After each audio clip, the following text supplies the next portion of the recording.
Warzone's most annoying challenges have been completed, and I'm super disappointed to say that the mastery reward for completing all operator orders in Black Ops Royale is a calling card. I've done a couple of videos about some of the operator orders already, namely the 2 camo challenges and the operator skins, but I thought I'd finish up with a roundup of every single challenge you need to complete in order to finish off the whole thing. To begin, we'll start with the 2 camo challenges, which are by far the easiest to complete. Now what's strange here is the 2 camos have seemingly been renamed. Originally, this camo was called Spotted, but it's now called Yacht Club. And this camo used to be called Bogey, and it's now called Red Oyster. I'm not sure why these camos have been renamed, but they have been, so it is what it is. These 2 camos required you to collect paint cans in certain locations around Avalon after picking up some dog tags or a telephone depending on the place of interest that you are at. These 2 challenges also didn't require you to finish the match, so they were pretty good challenges to tick off the list.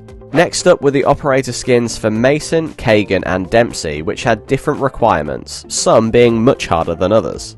The first skin for Mason had you find a t-shirt at Stadium and then a photo at Heliport. And after that you just needed to finish the match in the top 5 and the challenge would be completed. The challenge for the Kagan operator skin was a bit harder to do.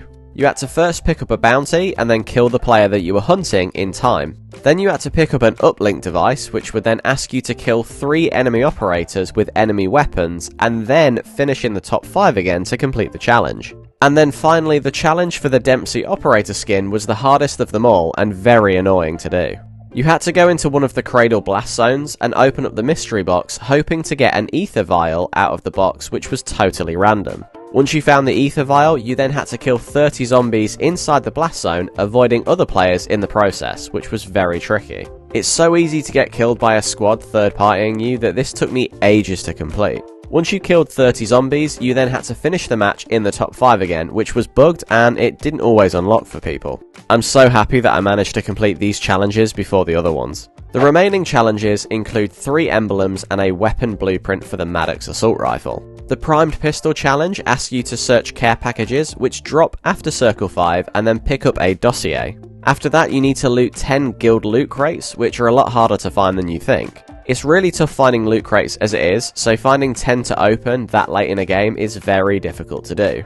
You also had to finish in the top 10, which was also very annoying.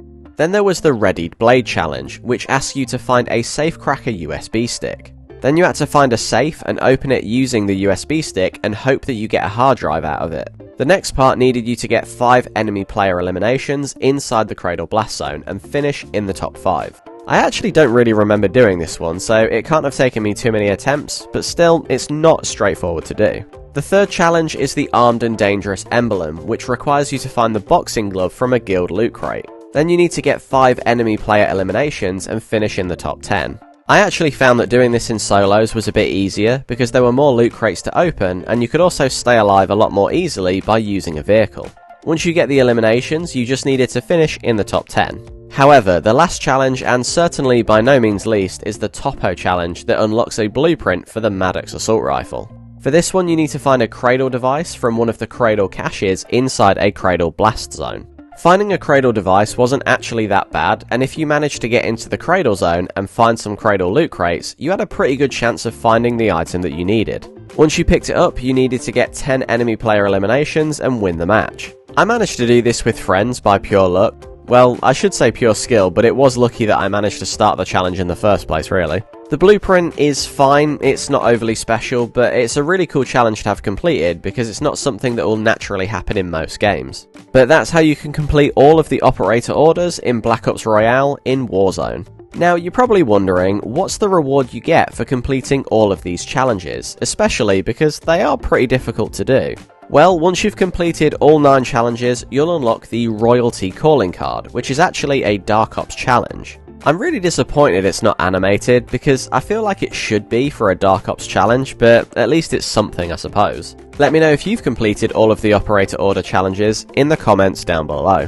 Which one is your favourite and why? Thank you so much for watching this far into the video. Please remember to like it if you enjoyed it, and subscribe for more content like this, and I'll catch you in the next one. Goodbye!